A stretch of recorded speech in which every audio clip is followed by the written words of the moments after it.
This week in Jamaica Now, application breach, government launches probe into alleged exposure of personal data on JamCOVID app. $6 billion for COVID-19 vaccine purchase, 2 million Jamaicans to get the jab.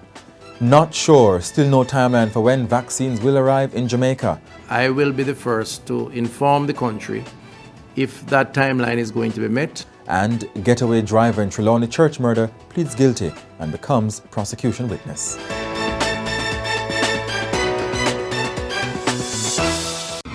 Hello, I'm Jovan Johnson and this is Jamaica Now. A criminal investigation is underway by the government into an alleged security breach of its JamCOVID application. The application developed by the Amber Group allows users to enter personal data, including medical records, before they are given approval to enter the country. The application is also used to track the movement of those placed in quarantine. Alarm bells went off on February 17 when American online specialist newspaper TechCrunch broke news that a cloud storage server with uploaded documents had been left without password protection, leaving thousands of files at risk on the internet. With the government now saying it's probing a breach, the issue appears to be taking on a different character. It was reported that more than 70,000 negative COVID-19 lab results, over 425,000 immigration documents including identity and passport information, and more than 250,000 quarantine orders dating back to June 2020 were at risk. The Ministry of National Security told the country that a security vulnerability associated with the file storage service on the JamCOVID-19 application was discovered on Tuesday and was immediately rectified. And it has also stated that the database is hosted on an Amazon Web Services cloud server account owned by the government. The government, though, is yet to address reports that it may have known about the breach earlier than it reported. The Ministry of National Security said the issue was discovered on February 16, but U.S. reporter Zach Whitaker, who broke the story, said he spoke with a Ministry of Health official on February 13. Questioned on the matter Thursday, Health Minister Dr. Christopher Tufton redirected questions to the Office of the Prime Minister. I really can't give any additional information around it, around the data and when it was destroyed or what was destroyed. So I have to pass on that because I don't have the information.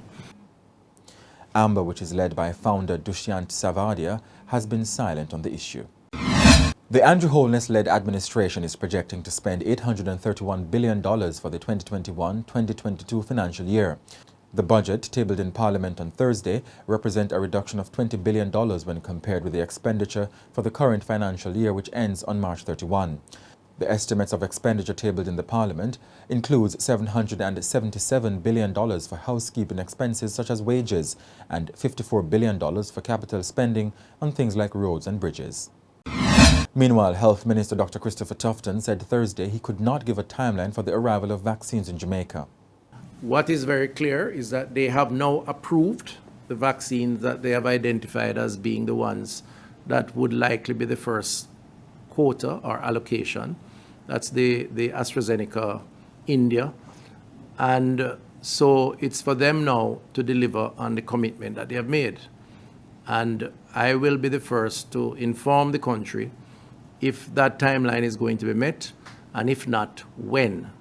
Dr. Tufton's statement came the same day Finance Minister Dr. Nigel Clarke announced that the government plans to spend $6 billion to buy 3.5 million doses of COVID-19 vaccines, which are to be used to inoculate 2 million Jamaicans. The sums form part of the government's Social and Economic Recovery and Vaccine SERVE program for Jamaica, which will see it injecting $60 billion towards boosting the economy as well as the health sector, including pursuing a COVID-19 vaccination initiative. In making the announcement, Finance Minister Dr. Nigel Clarke stated that the program will be funded in part by a one-off payment of $33 billion from the Bank of Jamaica. Up to February 18, Jamaica had 20,581 COVID-19 cases, of which 7,156 were active. 391 persons have died, including 7 on Thursday. 271 persons are hospitalized, of which 27 are moderately ill and 18 critically. Leon Hines, the man who drove the getaway car in the shooting death of 51-year-old Angelo Garwood, this week pleaded guilty to 2 counts and is to become a state witness as part of a plea agreement with the prosecution. Mr. Hines pleaded guilty in the Home Circuit Court to illegal possession of a firearm and accessory after the fact.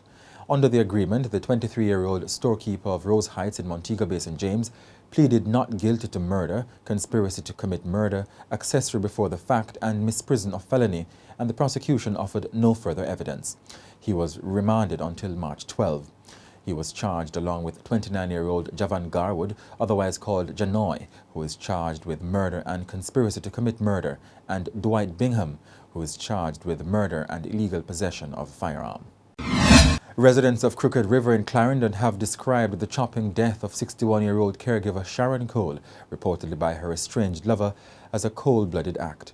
Police reports are that about 5:10 on Monday afternoon, the accused man used a machete to inflict several wounds to Cole's body after the two were involved in a dispute. Gruesome images obtained by the Gleaner showed Miss Cole's body in a grocery shop, the left arm severed, clutching 3 $100 notes. The brutal killing has left residents and relatives devastated. I try to call out and I tell him, say, stop, stop. You know, hear me, you have no heart. All right, now, in there some way, Sharon dead.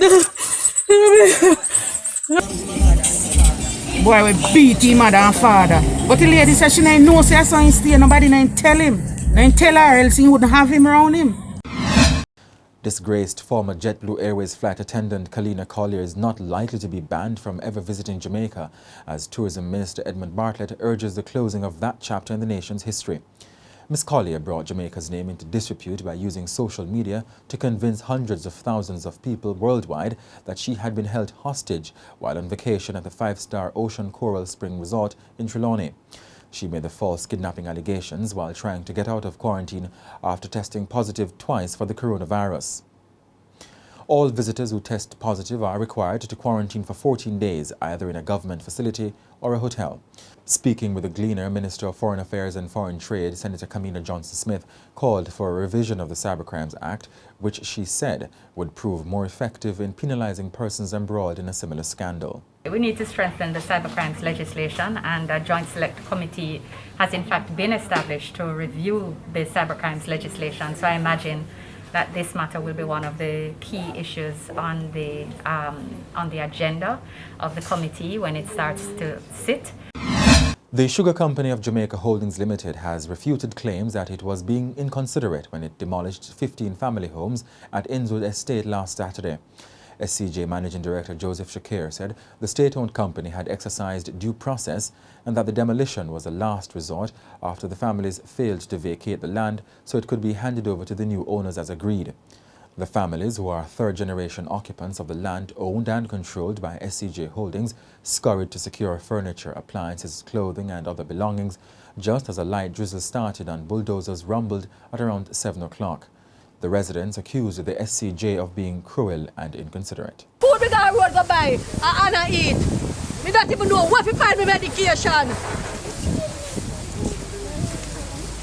And if we dead tomorrow morning, government are going to chat to me pick them. That's all I have to tell them. 6:45. Out of my bed, them knock on the side of my door and say time now to get up. So I think a joke thing, I not even know who. So I say, what the hell you call me here and wake me up so early for? So I come and come think I one of my friends. But when I come out, I realize I see a bag of police and someone. So I say, hold on there.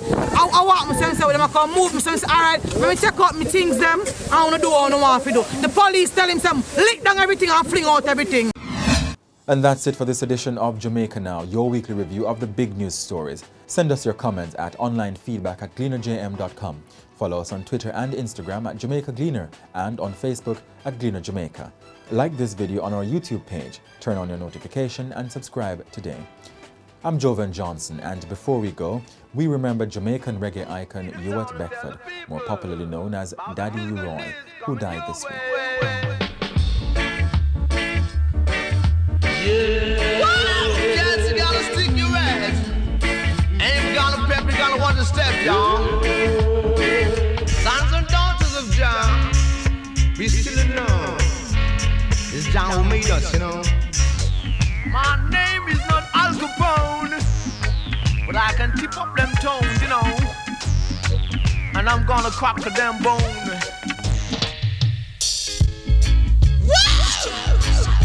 Too much